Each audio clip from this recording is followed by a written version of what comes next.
Student, स्वागत है आपका हमारे YouTube channel GK with me में। तो आज की क्लास में हम पढ़ना शुरू करेंगे प्रीवियस ईयर्स के क्वेश्चंस पेपर के बारे में और उसमें से हम हिंदी के टॉपिक को सॉल्व करेंगे। ठीक है, आज की जो हमारी क्लास रहेगी वो रहेगी प्रीवियस ईयर्स में जितने भी आपके हिंदी के क्वेश्चंस आए हैं ना उन सब के बारे में। यानी कि मेरे पास ये कुछ क्वेश्चंस पेपर है, इसमें से कुछ हिंदी के क्वेश्चन है उनको मैं यहाँ पर सॉल्व करवा दूंगी और अगर उसमें से भी अगर उस टॉपिक में से कुछ और भी आ जाता है तो भी आप उसको सॉल्व कर सकते हैं। ठीक है, साथ साथ मैं इसको एक्सप्लेन कर दूंगी तो आपकी यहाँ से हिंदी की रिवीजन भी हो जाएगी। ठीक है, तो अब यहाँ पर मैंने कुछ क्वेश्चंस पेपर ले रखे हैं तो उसमें से मैं यहाँ पर कुछ क्वेश्चंस बोलती जाऊंगी और यहाँ पर सॉल्व करती जाऊंगी। आई होप ये क्लास जो है वो आपके लिए हेल्पफुल रहेगी क्योंकि प्रीवियस ईयर्स के क्वेश्चंस जो हैं वही कई बार एग्जाम में रिपीट हो जाते हैं। ठीक है, और उसी से रिलेटेड भी आ जाते हैं, तो ऐसे ही क्वेश्चंस अगर एग्जाम में आएंगे तो आपके लिए हेल्पफुल होंगे। और वैसे तो ये जो हिंदी है वो 7 से 8 मार्क्स की आती है और कई बार ऐसा हो जाता है कि हमारे आते हुए क्वेश्चंस भी इसमें से गलत हो जाते हैं ना, तो हिंदी को भी हमें उतना ही सीरियस लेना है जितना कि हम बाकी सब्जेक्ट्स को लेते हैं। एक बार उसकी रिवीजन कर लेना है ना। तो शुरू करते हैं आज की क्लास का हमारा फर्स्ट क्वेश्चन। सबसे पहले यहाँ पर मैंने क्वेश्चन पेपर लिया है, इसमें लिखा है अध्यक्ष शब्द में कौन सा उपसर्ग है। तो यहाँ पर क्या है, क्या लिखा गया है, अध्यक्ष। क्या है, अध्यक्ष। ठीक है, तो अध्यक्ष में आपको बताना है इसमें कौन सा उपसर्ग है। तो ऑप्शन दिए गए हैं ए, ठीक है, इसके साथ है अध या फिर अधि या है अध्यय। ठीक है, तो आपको बताना है इसमें कौन सा उपसर्ग है। तो इसमें उपसर्ग, इसमें है आपका उपसर्ग अधि। उपसर्ग क्या होते हैं, जो किसी शब्द के प्रारंभ में लगते हैं यानी कि शुरू में लगेंगे वो क्या होंगे, उपसर्ग होते हैं। और जो किसी भी मतलब शब्द के आखिरी में लगेंगे तो वो क्या होंगे, प्रत्यय हो जाएंगे। तो इसको हम कैसे लिखेंगे, अध्यक्ष को अधि प्लस अक्ष। ठीक है, अधि जमा अक्ष क्या बन जाएगा, अध्यक्ष। ठीक है, तो ये क्या है आपका अध्यक्ष। तो यहाँ पर कौन सा उपसर्ग है, आपके अधि उपसर्ग है। ठीक है, इसके बाद नेक्स्ट क्वेश्चन है उपसर्ग युक्त शब्द का चयन करें। हमें बताना है कि इसमें से कौन से शब्द में उपसर्ग का प्रयोग किया गया है। बालिका, पहला ऑप्शन है बालिका। क्या बालिका में कोई उपसर्ग है। इसके बाद सेकंड है धार्मिक। क्या है, धार्मिक। ठीक है, इसके बाद है प्रतिकूल। ठीक है, क्या है, प्रतिकूल, आपको पता ही लग गया होगा। इसके बाद है जलज। क्या है, जलज। ठीक है, तो यहाँ पर कौन सा सेंटेंस है जिसमें उपसर्ग का प्रयोग हुआ है। तो यहाँ पर क्या है, प्रति जमा कूल, प्रतिकूल। ठीक है, तो प्रतिकूल क्या है, यहाँ पर उपसर्ग है, तो हम किसे टिक कर देंगे, प्रतिकूल को। इसके बाद नेक्स्ट क्वेश्चन है व्यक्तित्व शब्द में प्रत्यय का चयन करें। तो प्रत्यय बताना है इसमें से प्रत्यय किसमें है, व्यक्तित्व। ठीक है, व्यक्ति तव, इसमें कौन सा प्रत्यय है। प्रत्यय कौन से होते हैं, जो वाक्य के अंत में लगते हैं। तो इसका संधि विच्छेद करके देखिए, व्यक्ति प्लस तव, व्यक्तित्व है ना। तो लास्ट में क्या आ रहा है, तव आ रहा है। तो हमारा यहाँ पर प्रत्यय क्या है, तव प्रत्यय है। ठीक है, तो ये भी आपका सॉल्व हो गया। इसके बाद है आज्ञाकारी का स्त्रीलिंग बताएं। तो आज्ञाकारी का स्त्रीलिंग क्या होगा, यहाँ पर ऑप्शन दिए गए आज्ञाकारिणी, आज्ञाकारिणी, आज्ञाकारिणी। तो यहाँ पर भी स्पेलिंग्स में भी मिस्टेक हो सकती है आपके, तो यहाँ पर लिखा है आज्ञाकारिणी। ठीक है, सेकेंड ऑप्शन है आज्ञाकारिणी। इसके बाद है आज्ञाकारिणी। हम जब ये लीव लिखते थे तो उसमें लिखा करते थे ना आज्ञाकारिणी, आपकी आज्ञाकारिणी शिष्या। तो यहाँ पर देखिए आपको इसमें से कौन सा सही लग रहा है, तो ये वाला आज्ञाकारिणी करेक्ट आंसर है। ठीक है, तो आज्ञाकारी का जो बहुवचन होगा यानी कि स्त्रीलिंग होगा वो क्या होगा, आज्ञाकारिणी होगा। इसके बाद है वचन का शाब्दिक अर्थ क्या है। यानी कि जब हम वचन बदलते हैं तो उसका अर्थ क्या होता है, संख्या होता है, नाम होता है, विशेषण होता है या चिन्ह होता है। तो आप सभी को पता है वचन का अर्थ क्या होता है, संख्या होता है। क्या होता है, संख्या।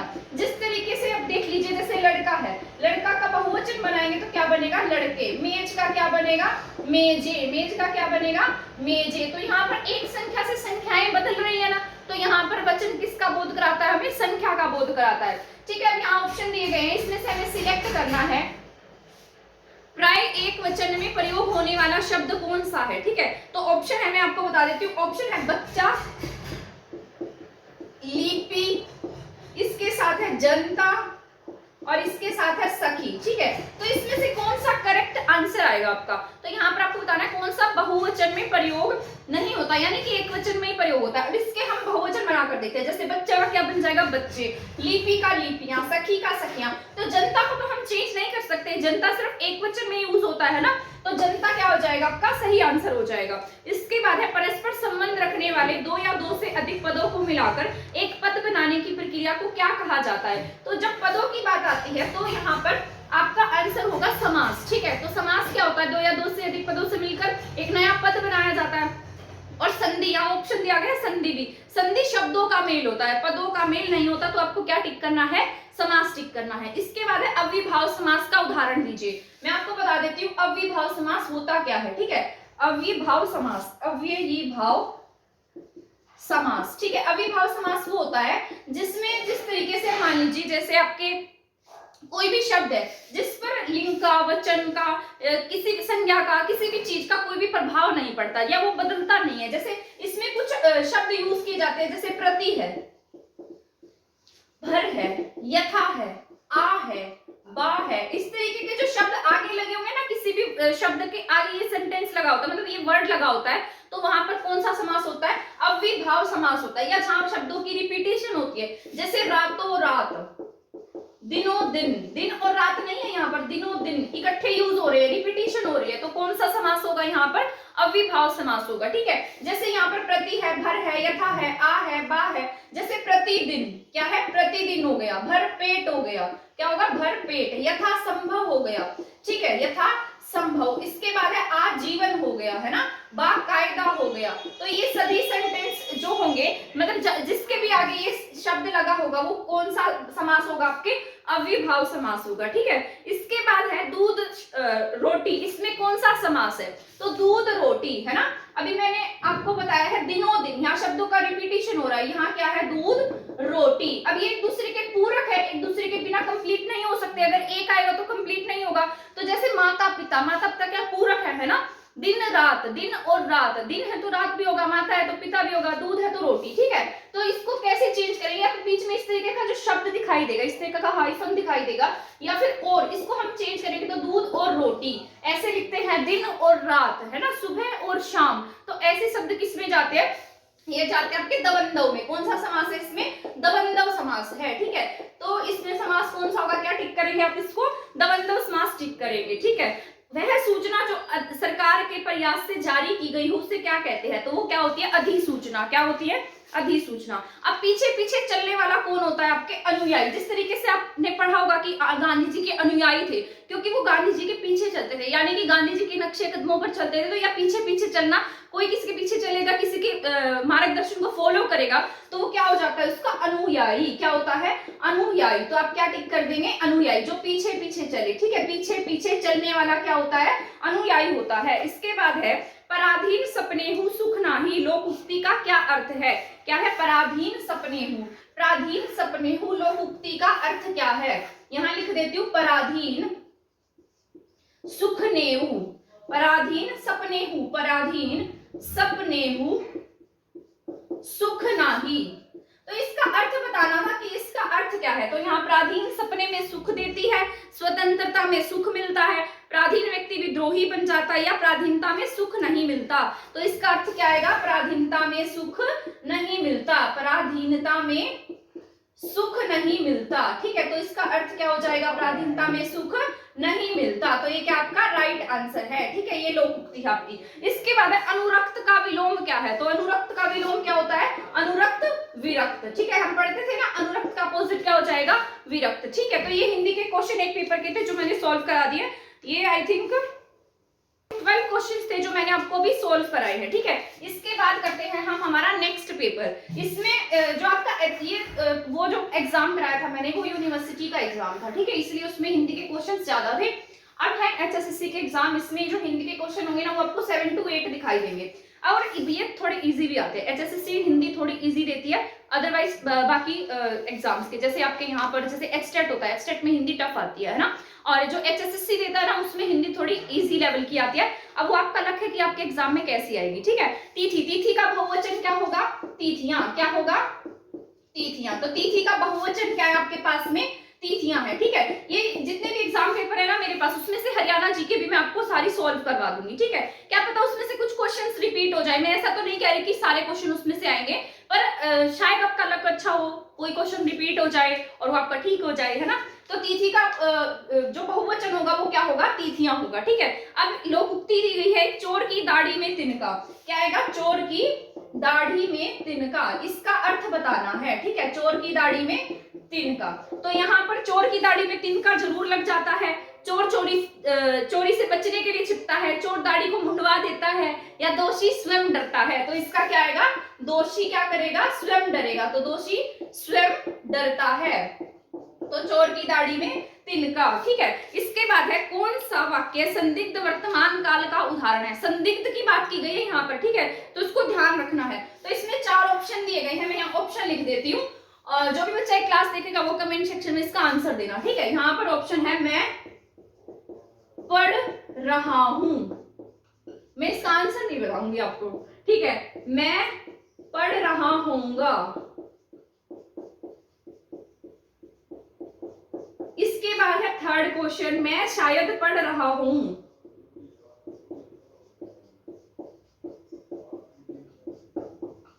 इसका आंसर आप देंगे, मैं नहीं दूंगी इसका आंसर, ठीक है। इसके बाद है फोर्थ, पढ़ा होगा, तो इसमें से आपको बताना है संदिग्ध वर्तमान काल, क्या बताना है, संदिग्ध वर्तमान काल, इसका आंसर देंगे आप कमेंट सेक्शन में, ठीक है, क्योंकि मेरी लाइव क्लास तो है नहीं जो आप लाइव क्लास में इसका आंसर दे सके, तो इसका आंसर आप देंगे कमेंट सेक्शन में, ये इसका आंसर मैं नहीं बताऊंगी आपको। तो संदिग्ध वर्तमान काल का इसमें ऑप्शन बताना है, मैं पढ़ रहा हूं, मैं पढ़ रहा होऊंगा, मैं शायद पढ़ रहा हूं, या पढ़ा होगा, ठीक है, तो इसमें से बताना है इसका आंसर क्या आएगा। इसके बाद नेक्स्ट क्वेश्चन है, बहुत मोस्ट इंपोर्टेंट है, बहुत सारे एग्जाम में आता है, वाक्य से रिलेटेड है, विमला से दिन में नहीं सोया जाता, यह वाक्य कौन सा वाक्य है, ठीक है, तो आपको बताना है, ये आप देख लीजिए, ठीक है, यहां लिख देती हूँ मैं, इस तरफ लिख देती हूँ, ठीक है।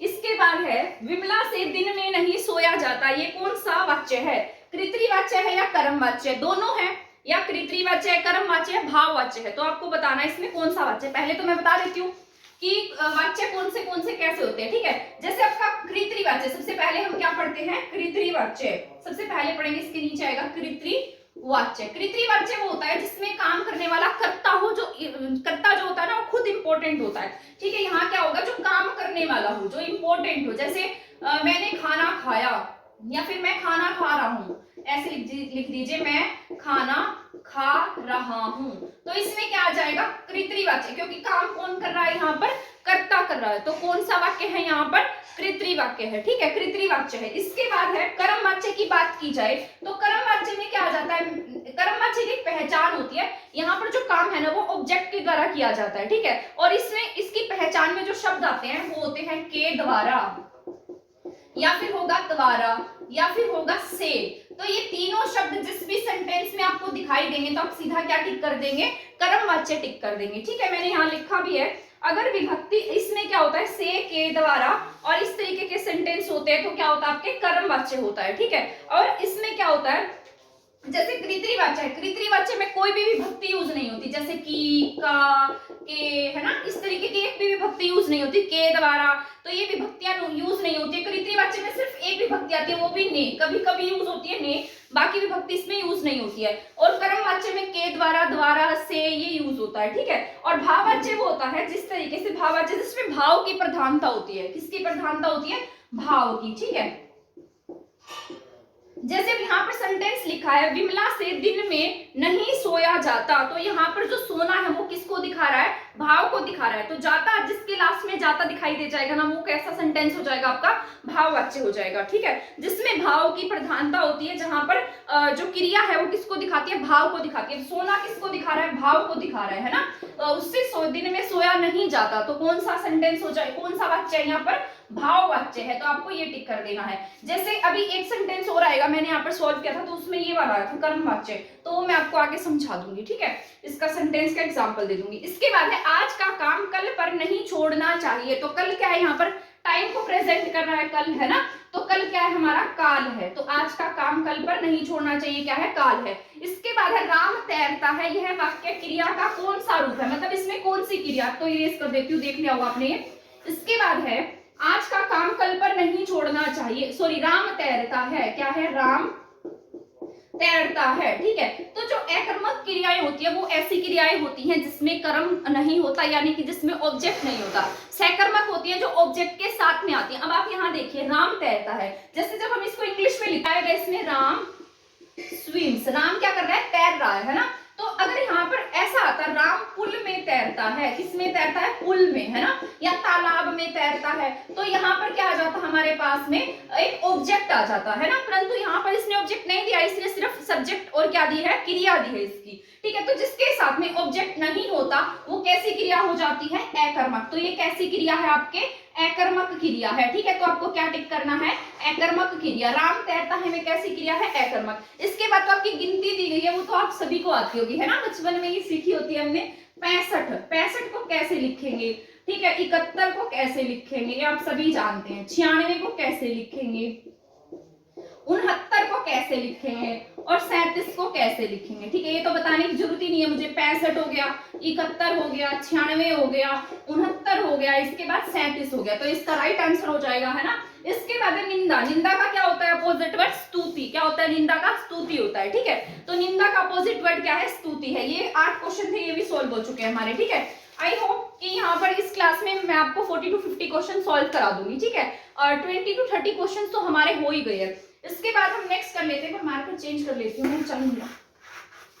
इसके बाद नेक्स्ट करते हैं हम। नेक्स्ट एग्जाम पेपर लिया मैंने, इसमें लिखा है आग का पर्यायवाची शब्द कौन सा नहीं है, तो व्रही। यहाँ पर 4 ऑप्शन दिए गए, व्रही, पावक, पावक तो आग को ही कहते हैं, व्रही भी आग को कहते हैं। इसके बाद है अनल, भी आग होती है। इसके बाद ऑप्शन नंबर 4 है वारी। क्या है, वारी। तो वारी का अर्थ क्या होता है, पानी। क्या होता है, पानी, जल, नीर, वारी, है ना, बचपन में रट्टे गाए थे हमने, जल नीर वारी, जल नीर वारी।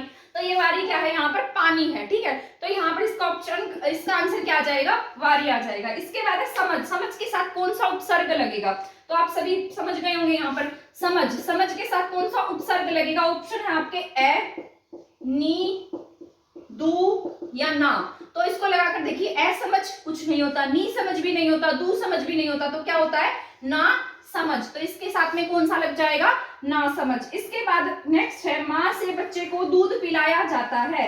इस वाक्य को कृतरी वाच्य में बदलना है। ये कौन सा वाक्य है, मैंने आपको कहा था जिसके लास्ट में जाता होगा, है ना, तो वो कौन सा हो जाएगा, आपका भाववाच्य हो जाएगा, जो भाव को दिखाता है, जहां पर क्रिया भाव के रूप में प्रयोग की जाती है। तो इसमें कृतरी वाच्य बताना है आपको, मतलब कर्म बताना है। कर्म हम इसमें जो कर्ता होगा उसको पहले लेकर आएंगे। तो यहाँ क्या लिखा है, माँ से बच्चे को दूध पिलाया जाता है। तो इसका सेंटेंस बनाना है, वो भी कौन सा, कृतरी वाच्य। अब यहाँ पर कर्ता कौन है, माँ है ना। तो यहाँ पर क्या करेंगे, माँ, इसका सेंटेंस बन जाएगा माँ बच्चे को दूध पिलाती है, ठीक है। तो ये हो जाएगा आपका कृतरी वाच्य। तो ये क्या हो गया आपका, कृतरी वाच्य, ठीक है। तो आपको ये टिक कर देना, वाच्य पढ़कर जाना, एग्जाम में पूछे गए हैं। इसके बाद है, इसमें कौन सी संधि है, अभी जमा उदय। अभी प्लस उदय इज इक्वल टू अभ्युदय। ये मैंने आपको बताया था जब मैंने वो छोटी छोटी क्लासेस बनाई थी 10 मिनट्स वाली। तो इसमें भय आधा है, जहां पर भी आपको ये आधे शब्द दिखाई देंगे ना, वहां कौन सी संधि होती है, यण संधि। कौन सी संधि होगी आपके, यण संधि। तो आपको यही टिक करना है, यण संधि। और जहां पर आपको आओ, आए, इस तरीके के शब्द दिखाई देंगे, जैसे पावक, तो इसमें कौन सी संधि होगी, अयादि संधि होगी, याद रखना है, ठीक है। तो जिसके बीच में आधा भय हो, आधा मैं हो, आधा पै, आधा न, आधे जो शब्द होते हैं वो यूज होंगे, तो क्या आ जाएगा आपका, यण संधि। तो कौन सी संधि है इसमें, यण संधि है। ये तो आप सभी बता देंगे, जहां वर्णों की बार बार आवृत्ति हो वहां कौन सा अलंकार होता है, तो अनुप्रास अलंकार है। इसमें से सही वर्तनी को चूज करना था आपने। यहाँ दिया गया है नियुक्ति। क्या दिया गया है, नियुक्ति। ये 4 तरीके से लिखा गया है, ठीक है। मैं यहाँ लिख देती हूँ, इसमें से आपको बताना है। नियुक्ति, ठीक है। 4th पे है नियुक्ति, ठीक है। तो आपको इसमें से चूज करना है, इसमें कौन सा सही है। सॉरी, मैंने 2 बार लिख दिया, नियुक्ति। ठीक है, तो इसमें से राइट आंसर बताना है। तो आप सभी को पता लग रहा है, तो ये कौन सा आपका राइट आंसर है। ठीक है, तो नियुक्ति राइट आंसर है। इसमें फिर से काउंटिंग आ गई है 68, 67, 65 वाली। ठीक है, तो यहाँ है 18, इसके बाद है 67, इसके बाद है 52 और इसके बाद है 39। ठीक है, तो 18 को हम ऐसे लिखते हैं, 68 को 67 है ये 67, 68 नहीं है 52, इसके बाद है 39। ठीक है, तो आप इसको ऐसे लिख देंगे तो ये राइट आंसर हो जाएगा हमारा। इसके बाद है वधु शब्द का बहुवचन बनाएं, तो वधु का बहुवचन क्या बनेगा, वधुएं। क्या बनेगा, वधुएं। इसके बाद है लंबा है उदर जिसका, तो जो किसी स्पेशल पर्सन को दिखाता है, किसी स्पेशल इंसान के लिए, किसी स्पेशल चीज के लिए यूज होता है, तो वहां पर कौन सा समास होता है आपका, बहुब्री। ब्री का मतलब होता है चावल। ठीक है, तो बहुब्री समास होगा। जैसे लंबा है उदर जिसका, तो लंबा उदर किसका है, लंबोदर, यानी कि भगवान श्री गणेश जी का। तो किसका है, गणेश जी का। तो लंबा है उदर जिसका लंबोदर, तो यहाँ कौन सा हो जाएगा, बहुब्री। इसके बाद है मेरी आंखों में दर्द है, क्या है, मेरी आंखों में दर्द है। यहाँ पर दर्द शब्द बताना है कि किसके लिए यूज हुआ है। एक तो मार्कर 1 सेकेंड,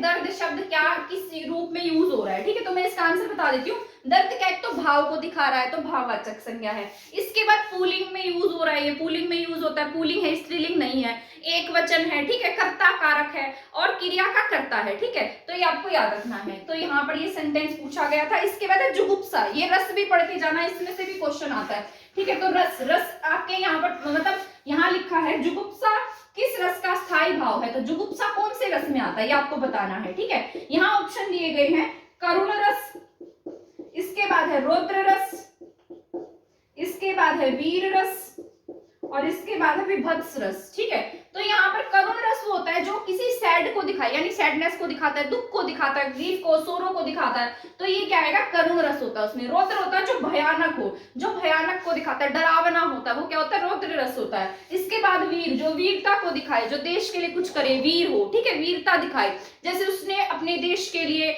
ऐसा साहस दिखाया, तो कैसा होगा, उसमें कौन सा रस होगा, वीर रस होगा। जुगुप्सा होता है जो किसी गिल्टीनेस को दिखाता है, घृणा को दिखाता है, हेट को दिखाता है, या मन में कोई मतलब घृणा का भाव होता है, गिल्ट का भाव होता है, तो वो सब किस में आते हैं, जुगुप्सा में आते हैं, विभत्स रस में आते हैं। ठीक है, तो विभत्स रस का भाव क्या है, जुगुप्सा, तो ये आपको टिक करना है। ठीक है, तो जुगुप्सा किसका भाव है, विभत्स रस का, तो ये आपको टिक कर देना है। ठीक है, ये क्वेश्चन पेपर भी हमारा सोल्व हो गया है। इसके बाद नेक्स्ट पेपर कर ले।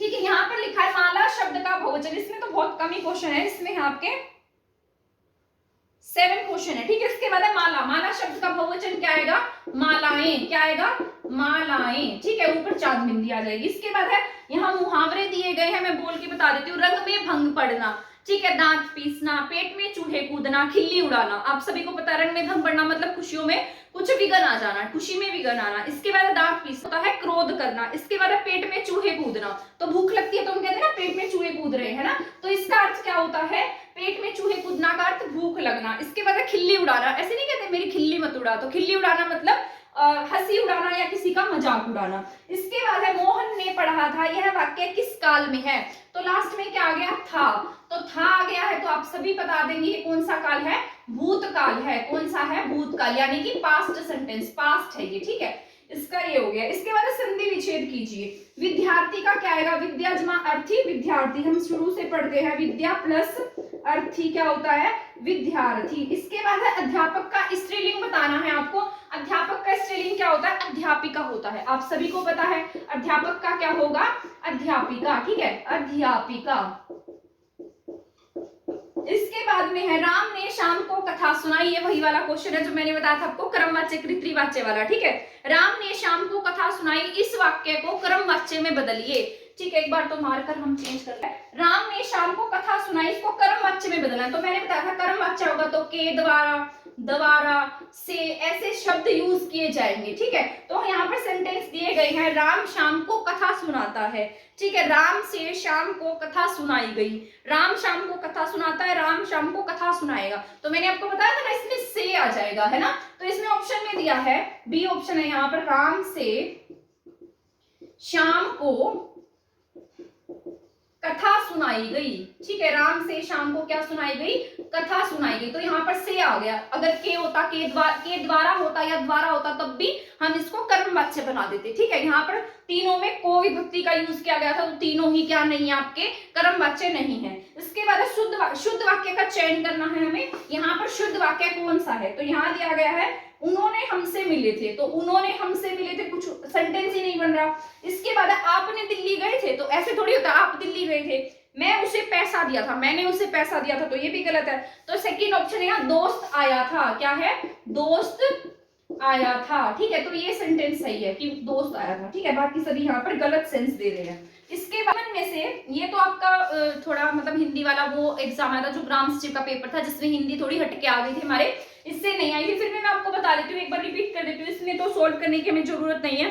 निम्न में से कौन सी जीवनी है? हवा में तैरते हुए, आज का जापान, वे दिन में लोग, या स्मृति के झरोके से? तो इसमें जीवनी है स्मृति के झरोके से। औरंगजेब की आखिरी रात लिखी है राम कुमार वर्मा ने। देश विदेश, ये एक सेंटेंस है आपका, देश विदेश। ठीक है, तो देश विदेश, तो क्या लिखेंगे हम? देश और विदेश। मैंने आपको बताया था, है ना, थोड़ी टाइम पहले ही बताया, तो आप इसका आंसर बताइए मुझे, कमेंट सेक्शन में इसका आंसर बताएंगे। देश विदेश में कौन सा समास है? तो देश विदेश। ठीक है, देश विदेश में कौन सा समास है? ठीक है, अभी मैंने थोड़े टाइम पहले ही आपको कराया है। इसके बाद है किसके अनुसार पद्मावत एक समास उक्ति है? तो यहाँ ऑप्शन है आचार्य रामचंद्र शुक्ल आंसर है। कोशिका मतलब किस क्षेत्र की बोली को काशिका कहा गया? तो आरा भोजपुर इसका आंसर है।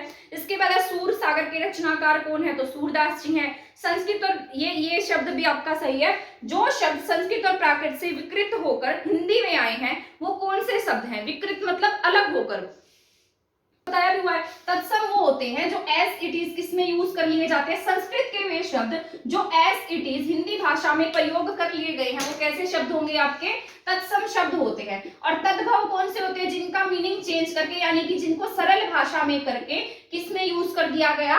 हिंदी भाषा में रख दिया गया है। ठीक है, तो वो कौन से होते हैं? तद्भव होते हैं। तो यहाँ इसका आंसर क्या हो जाएगा? अलग होकर आया तो तद्भव हो जाएगा। ठीक है, वाक्य के कितने भेद होते हैं? तो वाक्य के 3 भेद होते हैं। ठीक है, इसके बाद नेक्स्ट पेपर है मेरे पास में, बाल का स्त्रीलिंग क्या है? बाल का क्या होगा? बाली, बालिका, बाला। ठीक है, यहाँ पर लिखा है बाल का स्त्रीलिंग क्या है? ठीक है, तो 2 ऑप्शन तो सेम ही दे रखे हैं इसमें। तो बाल का क्या है? बाली है, बालिका है, एक है यहाँ पर वालिका, वालिका लिखा है। ठीक है, और एक है यहाँ पर बाला। क्या है? बाला। तो बाल का क्या होगा? बालिका। ठीक है, इसके बाद है सघन। सघन का अपोजिट क्या होगा? विघन होगा। ठीक है, तो सघन का क्या होता है? विघन, डेंस। ठीक है, तो सघन क्या होगा? विघन। सघन आपके हरियाणा में सबसे अधिक सघन वन कहाँ पाए जाते हैं? बताना, ये भी डेंस वन कहाँ है? हरियाणा में सबसे अधिक डेंस वन कहाँ पर है, यानी कि सघन वन कहाँ पर है? ठीक है, तो सघन का क्या आएगा? विघन आएगा। सरल का विरल होता है। जिसके समान कोई दूसरा ना हो तो अद्वितीय होता है। यहाँ ऑप्शन नहीं है, तो इसमें से यहाँ लिखा है उपरोक्त में से कोई नहीं, तो ये आंसर टिक हो जाएगा। निम्न में से कौन सा शब्द 3 से भिन्न है? यहाँ पर 3 शब्द दिए गए हैं, तो हमें बताना है कि मतलब इनमें से 3 समान है और एक डिफरेंट है। वैसे तो रीजनिंग के क्वेश्चन में भी आ सकता है ये। यहाँ दिया गया है वृतांत। क्या है? वृतांत। ठीक है, फर्स्ट क्या है? वृतांत। सेकंड पे आपके वृत्त। क्या है? वृत्त। थर्ड पे है आपके गोला। क्या है? गोला। फोर्थ पे है आपके घेरा। ठीक है, क्या है? घेरा। तो आप यहाँ से देख सकते हैं वृत्त को भी हम ऐसे बनाते हैं, गोला भी, घेरा भी, तो तीनों सर्कल जैसी फॉर्म में बनते हैं, है ना। वृतांत क्या है? अलग है। तो यहाँ पर क्या किसे टिक कर देंगे हम? वृतांत को टिक कर देंगे। इसके बाद है यह काम पसंद नहीं तो डैश काम ढूंढ लो। ऑप्शन दिए गए हैं और कोई, और कोई या कोई कोई। तो इसका आंसर था यह काम पसंद नहीं तो और काम ढूंढ लो। तो ये आपका आंसर हो जाएगा। ठीक है, ये थे सभी एचएसएससी के एग्जाम पेपर। इसके बाद ये पेपर है एचटेट का। एचटेट का पेपर मैं आपको मतलब ऐसे ही थोड़ा सा मतलब इसमें से करा देती हूँ वैसे तो, पर एचटेट में जो हिंदी है ना वो एचएसएससी से थोड़ी टफ आती है। तो यहाँ पर एक ही पेपर लिया है, वैसे तो मेरे पास और पेपर्स भी है। तो यहाँ पर लिखा है अशुद्ध संधि वाला विकल्प चुने। तो यहाँ पर कुछ संधि दी गई है, मत जमा उन्मत। तो ये हमारा लास्ट पेपर रह गया है। और अगर आपको लगता है कि क्लास किसी के लिए हेल्पफुल हो सकती है तो उसको शेयर कर देना। और नेक्स्ट क्लास में बनाऊंगी, उसमें जितना भी यहाँ पर और भी बहुत सारे पेपर्स पड़े हैं, उसमें तो हरियाणा जीके भी है, ठीक है, और उसमें हिंदी नहीं है। पर यहाँ पर ये जो क्वेश्चन पेपर मैंने कराया उसमें हिंदी थी, मैं आपको हरियाणा जीके भी सारी की सारी कंप्लीट इन पेपर में से करा दूंगी ताकि आपका रिवीजन हो जाए, ठीक है। यहाँ पर लिखा है मत जमा उन्मत, क्या है, एक तो ये मार्कर मत जमा उन्मत, ठीक है, तो ये लिखा है मदो नमत। यहां है विदत जमा मुख, तो लिखा है विदन मुख। तत् जमा उपरांत, तदोपरांत। 1 सेकेंड। खाना आपका राइट आंसर था, मतलब इसमें से बताना था अशुद्ध संधि वाला शब्द बताए, तो इसमें से ये इसका आंसर था, ये अशुद्ध संधि थी। इसके बाद अगर है दिन भर लिखता रहा, यहाँ बताना है कि जो दिन भर है ना उसका यूज किस तरीके से हुआ है। क्या लिखा है, दिन भर, ठीक है, तो ये क्या है यहाँ पर, तो यार 4 ऑप्शंस दिए गए हैं। कालवाचक क्रिया विशेषण है, रीतिवाचक है, स्थानवाचक है या परिमाणवाचक है। तो अब इसको भी एक्सप्लेन कर देती हूँ। कालवाचक वो होता है जहां पर मतलब जो समय को बताता है, तो काल किसको बताएगा, हमारे टाइम को बताता है। तो दिन भर क्या है हमारे यहाँ पर, किसे बता रहा है, ये आपके समय का बोध करा रहा है। तो दिन भर, तो वो क्या करता रहा, दिन भर लिखता रहा, तो उसने काम क्या, टाइम को बताया। तो यहाँ पर किसका यूज हो जाएगा, ये कौन सा हो जाएगा, कालवाचक क्रिया विशेषण है। रीतिवाचक वो होता है जो काम करने की प्रक्रिया को बताए, जैसे धीरे धीरे, ठीक है, और जैसे वैसे, ये सेंटेंस जिसमें भी लगे होते हैं ना वहां पर होता है आपका रीतिवाचक, ठीक है, क्या होता है, रीतिवाचक। तो ये शब्द जहां भी दिखाई देंगे आप क्या टिक कर देंगे, रीतिवाचक क्रिया विशेषण। स्थानवाचक में स्थान का बोध होगा,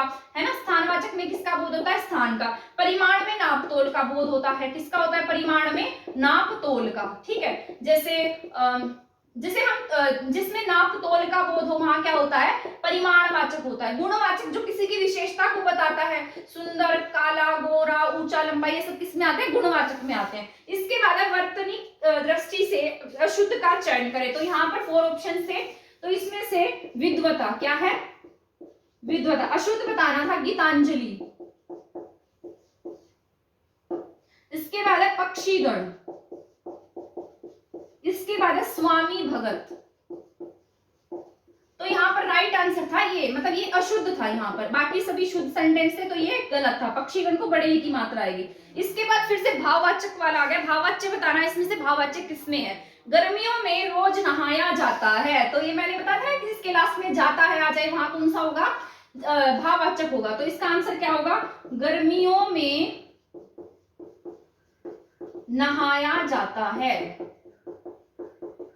इसके बाद है नानी द्वारा कहानी सुनाई गई। अब दोबारा आ गया, मैंने बताया था जहां दोबारा हो जाए वहां कौन सा हो जाता है, कर्मवाच्य, तो यहाँ कौन सा हो जाएगा, कर्मवाच्य। इसके बाद है कुत्ता सारी रात भौंकता है, तो यहाँ कौन सा सेंटेंस है आपका, कर्तृवाच्य, कौन सा है, कर्तृवाच्य। इसके बाद किसानों द्वारा, द्वारा आ गया तो फिर से कौन सा हो जाएगा आपके, कर्मवाच्य, कौन सा हो जाएगा यहाँ पर, कर्मवाच्य, ठीक है। तो यहाँ पर हमारा आंसर ये राइट था, फर्स्ट वाला। इसके बाद है गरुड़, गरुड़ का पर्याय नहीं है, यानी कि पर्यायवाची नहीं है, तो अहिबोजी, वैनत्य, हैरंब या खगनाथ। तो आंसर था इसका हैरंब, ठीक है। तो हैरंब श्री गणेश जी के लिए यूज होता है, ठीक है। इसके बाद सर्वनाम पदबंध का प्रयोग हुआ है, तो यहाँ 4 ऑप्शन दिए गए हैं। मेरे रिश्तेदारों में से कोई समय पर नहीं पहुंचा, तो यही इसका आंसर था, ठीक है। इसके बाद अशुद्ध बता रहा था, यहाँ पर आपसे मिलकर मुझे आनंद का आभास हुआ। मेरठ में कई दर्शनीय स्थल है, यह छात्रवृत्ति केवल छात्राओं के लिए है, मैं अपना मत स्पष्ट करना चाहता हूँ। तो इसका आंसर 1 था, ठीक है।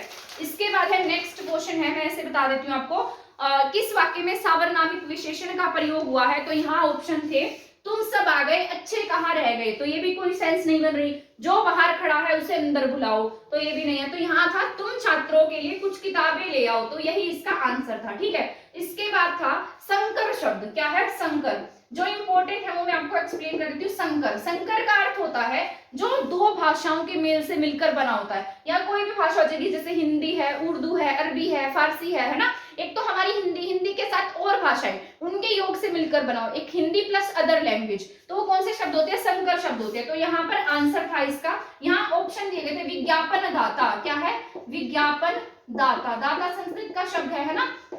इसके बाद है डबल रोटी, डबल रोटी, ठीक है। तो ये भी दो भाषाओं से मिलकर बना है। इसके बाद है हिंदीकरण, क्या है हिंदीकरण, और एक है आम चुनाव, ठीक है। तो यहाँ पर ऑप्शन था आम चुनाव। इसके बाद है असंगत का चयन करना था हमें, यहाँ दिया गया है नापाक इरादे से की जाने वाली मंत्रणा क्या होती है, दित्सा। तो ये आपका गलत था, ये बाकी सभी ऑप्शंस आपके सही थे, तो ये गलत दिया गया था। दोपहर से पहले का समय पूर्वाहन होता है, जिसे देखकर रोंगटे खड़े हो जाए, वो होता है लोह हर्षक, बालू का युक्त मिट्टी होती है सिक्ता, ठीक है। इसके बाद है इच्छावर्ती शब्द बताना था, तो इसमें दिया गया था ईश्वर तुम्हारा भला करे, ठीक है, ईश्वर तुम्हारा भला करे। तो ये क्या था आपका राइट आंसर था, क्योंकि इसमें क्या दिखाई गई थी, इच्छा दिखाई गई थी, ठीक है। इसके बाद तत्पुरुष समास का उदाहरण कौन सा नहीं है, तो हमें ये बताना था। यहाँ ऑप्शन दिए गए हैं वाक चातुर्य, ठीक है, जो बोलने में चतुर हो, तीर्थाटन, जो तीर्थ को गया हो, ठीक है, तीर्थाटन, तीर्थ को आटन। इसके बाद है अरण्य रोदन, जो अरण्य को रोदे, ठीक है, अरण्य रोदन, अरण्य को गया हुआ। इसके बाद है मीन केतु, तो मीन केतु जो है ना मछली, ये किसमें आता है आपके बहुब्री, स्पेसिफिक के लिए यूज किया जाता है, तो इसमें बहुब्री है। बाकी इन तीनों में तत्पुरुष समास था, कौन सा था, तत्पुरुष समास। तो आप कौन सा टिक करेंगे, मीन केतु। इसके बाद है वयोवर्ध, वयोवर्ध, ठीक है, वय जमा वृद्ध, ऐसे लिखेंगे तो क्या बन जाएगा, तो यहाँ कौन सी संधि आपके, विसर्ग संधि है, कौन सी है, विसर्ग संधि, ठीक है। तो ये जितने भी क्वेश्चन थे वो मैंने आपको सॉल्व करा दिए हैं। आई होप आपको मेरी ये क्लास पसंद आई होगी और ये आपके लिए यूजफुल भी होगी, क्योंकि यहाँ पर मैंने बहुत सारी चीजों को एक्सप्लेन भी किया है, सिर्फ क्वेश्चंस नहीं कराए हैं। जो अगर आपको लगता है किसी के लिए हेल्पफुल हो सकती है और एग्जाम के टाइम आपको रिवीजन करनी है और बहुत सारा टॉपिक आप कवर नहीं कर सकते, तो एक क्लास देख लीजिएगा, ये आपके लिए हेल्पफुल रहेगी। और इसी तरीके से नेक्स्ट क्लास में हरियाणा जी के कंप्लीट जितनी भी ये मेरे पास क्वेश्चन पेपर है उनमें से एक्सप्लेन करके पढ़ा दूंगी। और ऐसे ही और क्लासेस देखने के लिए हमारे चैनल के साथ बने रहें। थैंक यू, धन्यवाद।